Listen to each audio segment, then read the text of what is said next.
میرے پیارے مسلمان بھائیوں، حضرت علی رضی اللہ تعالیٰ عنہ کی زرہ کے گم ہونے کا واقعہ تو آپ نے سنا ہوگا۔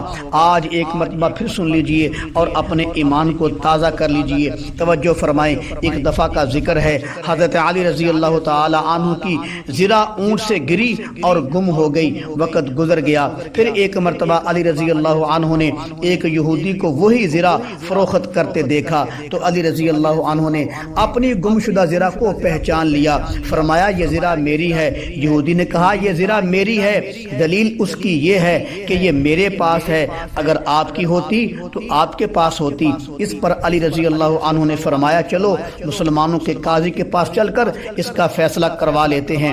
اس وقت کے مشہور قاضی شریح تھے رضی اللہ تعالی عنہ۔ جب یہ معاملہ قاضی شریح کے پاس آیا تو قاضی صاحب نے دونوں کی بات سننے سے پہلے علی رضی اللہ عنہ کو اپنی جگہ پر بٹھایا اور خود قاضی صاحب اس یہودی کے پاس بیٹھ گئے۔ سبحان اللہ، کیسا منظر ہوگا جب قاضی فیصلہ کرنے والا اپنی جگہ چھوڑ کر علی رضی اللہ تعالی عنہ کے سامنے بیٹھ گیا ہوگا۔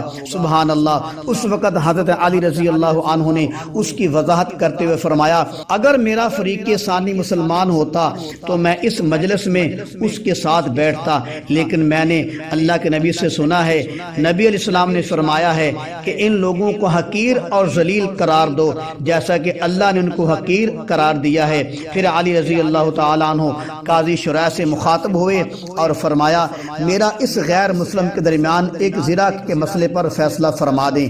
اس پر قاضی صاحب نے غیر مسلم سے کہا تو اس زرہ کے بارے میں کیا کہتا ہے؟ اس یہودی نے کہا امیر المؤمنین کو جھٹلاتا تو نہیں، لیکن یہ زرہ میری ہے، دلیل اس کی یہ ہے میرا اس پر قبضہ ہے۔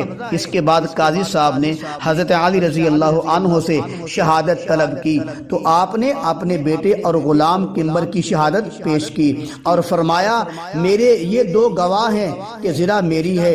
اس پر قاضی صاحب نے فرمایا والد کے حق میں بیٹے کی گواہی قبول نہیں ہوتی، لہذا قاضی صاحب نے دونوں فریق کی بات سن کر یہ فیصلہ اس یہودی کے حق میں کر دیا کہ یہ زرہ اس یہودی کی ہے، حالانکہ دوسری طرف امیر المؤمنین تھے۔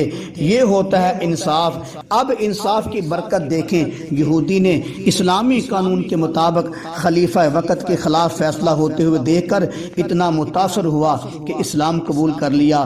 بعض کہتے ہیں وہ نصرانی تھا، بہرحال پھر فوراً ہی نصرانی بولا یہ زرہ واقعی علی رضی اللہ عنہ کی ہے، ان کے اونٹ سے گری تھی جس کو میں نے اٹھا لیا تھا۔ پھر اس نصرانی نے زرہ کو ادب سے علی رضی اللہ عنہ کے حوالے کر دیا اور پھر حضرت علی رضی اللہ عنہ نے اس کے اسلام قبول کرنے کی خوشی پر وہ زرہ پھر اس یہودی کو ہدیہ کر دی۔ یہ ہے انصاف کی برکت۔ اس یہودی کو اسلام کی دعوت نہیں دی، اسلام کے فضائل نہیں سنائے، مگر اس کو عمل کر کے دکھایا کہ اس کو اپنا کردار دکھایا ہے کہ اسلام ایسا ہوتا ہے۔ میں کہتا ہوں وہ کہتا ہوگا جب اسلام اتنا سچا ہے تو اسلام کو لانے والا محمد کتنا سچا ہوگا صلی اللہ علیہ وسلم۔ قربان صحابہ کے کردار پر جن کا عمل دیکھ کر کافر بھی مسلمان ہو جاتے تھے، اور یہی وہ کلمہ ہے جس کی برکت سے انسان کے ساتھ کا سارے گناہ معاف ہو جاتے ہیں، جن کو سلطان بہوسو فرماتے ہیں ہور دوانا دل دی کاری تے کلمہ دل دی کاری، کلمہ دور زنگار کرندہ کلمہ میل اتاری، کلمہ ہیرے لال جواہر تے کلمہ ہٹ پساری، ایتھے اوتھے دوئی جہانی کلمہ دولت ساری۔